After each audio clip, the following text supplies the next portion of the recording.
नमस्कार, सत श्री अकाल, आदाब। फिल्म अदाकार इरफान खान की मौत की खबर की स्याही अभी सूखी भी नहीं थी कि आज ऋषि कपूर के चले जाने की दुखदायी खबर आ गई। कल इरफान खान चले गए और इसी तरह आज ऋषि कपूर। ये दोनों बहुत बड़े कलाकार थे। ऋषि कपूर के बारे में तो ये कहा जा सकता है कि वो कपूर खानदान के एक ऐसे चिराग थे जिन्होंने कला की नई बुलंदियों को छुआ और नए आयाम पेश किए। मेरी मुलाकात उनसे हुई थी, दिल्ली में हुई थी 1983 में, लेकिन कोई ज्यादा लंबी नहीं। हाँ, हमने वहां चाय जरूर इकट्ठे पी थी। ऋषि कपूर वो कलाकार था जिसने युवाओं को अपने हेयर स्टाइल और अपने फैशन को फॉलो करने के लिए मजबूर कर दिया था। जी हाँ, 1972 में जब बॉबी फिल्म आई थी तो लोग ऋषि कपूर की बहुत नकल मारते थे। उनका चले जाना एक बहुत बड़ा घाटा है जो फिल्म इंडस्ट्री में शायद ही कभी पूरा हो सके। जॉन हॉपकिंस यूनिवर्सिटी की ताजा रिपोर्ट के मुताबिक इस समय दुनिया में 31 लाख से ज्यादा लोग कोरोना वायरस से पीड़ित हैं। बहुत बड़ी संख्या है, 31 लाख से ज्यादा, और इनमें से 2,26,771 तो अपने प्राण त्याग चुके हैं। ये बहुत बड़ी चेतावनी है। लोग अभी भी बाज नहीं आ रहे, अभी भी उन चीजों को फॉलो नहीं कर रहे जो उन्हें करनी चाहिए, लेकिन ये संख्या दिन ब दिन बढ़ती ही चली जा रही है। जरा ध्यान दीजिए कि पिछले 24 घंटे में 2,502 अमेरिकी कोरोना वायरस से मारे जा चुके हैं। एक और बात गौर करने वाली है कि इस समय कोरोना से मरने वाले अमेरिकियों की संख्या जो है 59,000 से ज्यादा चली गई है। बताया जा रहा है कि वियतनाम से जंग के दौरान भी अमेरिका के इतने फौजी नहीं मरे थे, इतने लोग नहीं मरे थे जितने कोरोना ने चंद रोज में जो है वो समाप्त कर दिए। आपको याद होगा कि वियतनाम का जो जंग है वो 1955 से शुरू हुआ था और 1975 तक जारी रहा। यानी 20 साल में इतने लोग नहीं मरे थे जितने तकरीबन 2-3 महीनों में इस समय मारे जा चुके हैं। इससे बड़ी चेतावनी और क्या होगी कि ये वायरस बहुत ज्यादा कहर बरपाने वाला है। इससे भी आगे बढ़कर हम आपको एक और सूचना दे दें जो व्हाइट हाउस ने जारी की है, वो ये कि सर्दियां आते ही ये कोरोना फिर से आ जाएगा।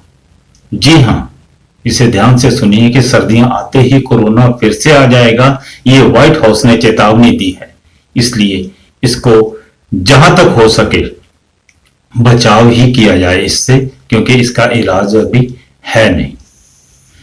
जहां तक भारत का सवाल है तो अभी तक भारत में 33,050 कोरोना के मरीज जो हैं वो पाए जा चुके हैं और इनमें से 1,074 लोग अपनी जान भी गंवा चुके हैं। ऐसा नहीं कि लोग ठीक नहीं होते, हुए हैं। 8,324 का आंकड़ा कोई ज्यादा बड़ा नहीं है। ये लोग तंदुरुस्त भी हुए हैं कोरोना से पीड़ित हो जाने के बावजूद। हाँ, पिछले 24 घंटे में 1718 नए मामले आए हैं। 1718 नए मामले आए हैं और पिछली ही रात में 67 यानी 67 लोग अपनी जान गंवा चुके हैं इस नामुराद बीमारी के कारण। इधर पंजाब में ministry of health and family welfare की ओर से जारी गई सूची के मुताबिक पंजाब में आज 105 नए मामले सामने आए हैं। इस प्रकार पंजाब में कोरोना वायरस से पीड़ितों की संख्या अब 480 हो गई है, जबकि इस दौरान 20 लोग अपनी जान गंवा बैठे हैं। एक बात और ध्यान दीजिए कि इंदौर से आज जो एक ट्रक पंजाब में पहुंचा है कुछ लोगों को लेकर के, जो दूसरे राज्यों में फंसे हुए थे उनको लाने के लिए कवायद शुरू हो चुकी है। तो एक ट्रक इंदौर से आया है पंजाब तक। तो उन लोगों ने यहां आकर बताया कि रास्ते में उन्हें किसी ने किसी भी चेक पोस्ट पे चेक ही नहीं किया।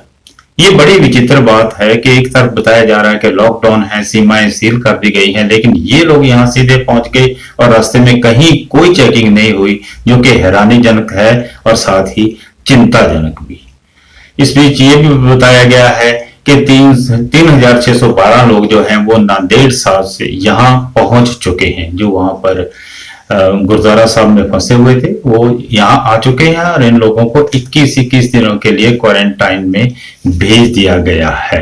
ये ताजा जानकारी पंजाब के बारे में।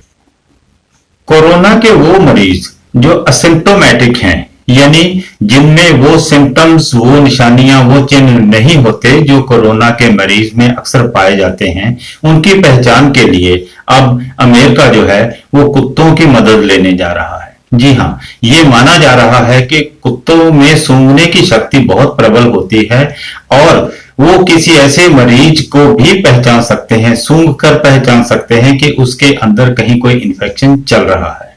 अब ये जो है प्रयोग जो है कहां तक और कितना कामयाब होता है ये तो बात की बात है, लेकिन अमेरिका ने 7 लेब्राडोर नस्ल के ऐसे कुत्तों को काम पे लगा दिया है जो साइंस की रिसर्च में उनका साथ दे रहे हैं।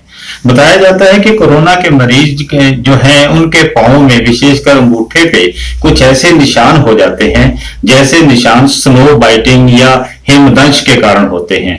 जो लोग किन्नौर और लाहौल स्पीति में रहते हैं उन लोगों को पता है कि जब वहां बर्फ लगातार गिरती है और वो अगर लगातार बर्फ में रहे तो उनके पांव जो हैं वो स्नो बाइट के कारण काफी जख्मी हो जाते हैं। तो ऐसे ही कुछ लक्षण जो है कोरोना वायरस से पीड़ित लोगों के बीच में पाए जा रहे हैं।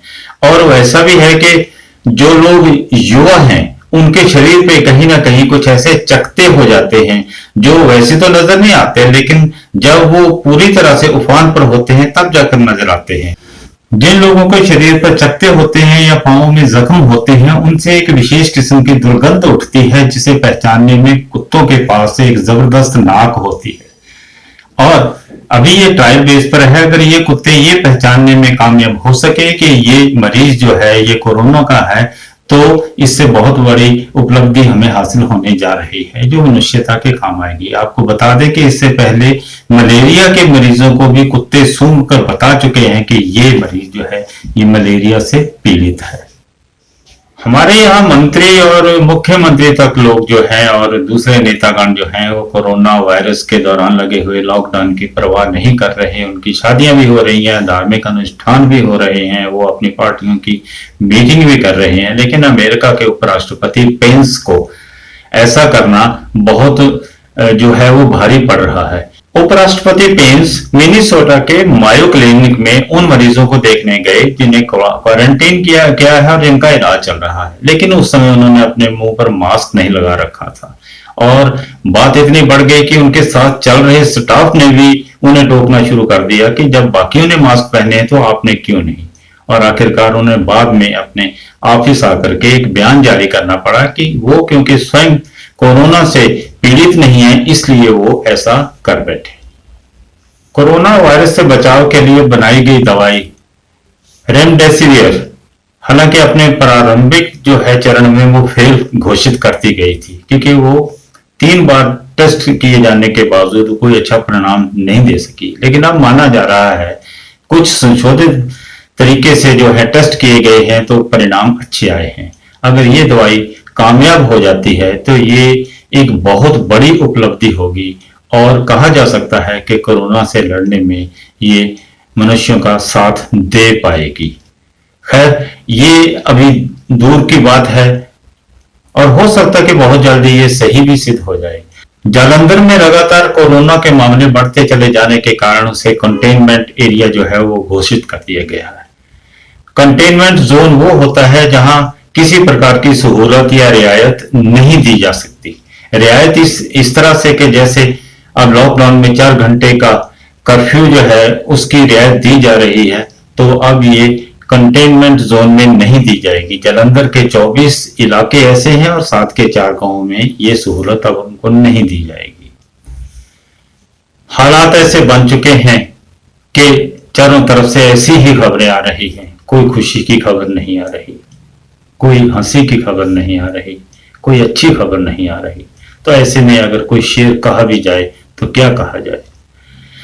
राहत इंदौरी साहब का एक शेर है, उस पर गौर फरमाइए कि लोग हर मोड़ पे रुक रुक के संभलते क्यों हैं। लोग हर मोड़ पे रुक रुक के संभलते क्यों हैं। इतना डरते हैं तो फिर घर से निकलते क्यों हैं। सत श्री अकाल।